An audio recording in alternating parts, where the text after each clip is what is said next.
call this area? Apado. 50 years. Apado. So it never get flooded. Well, no. So you can go over there.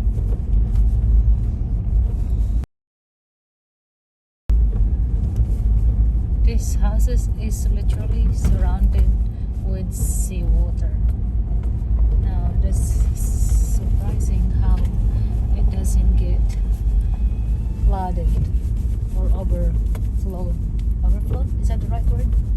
Overflown by water. But these houses are amazing. You could not buy this house, apparently.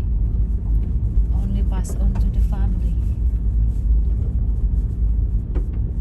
Look at it. And the ocean is there, literally in front of it.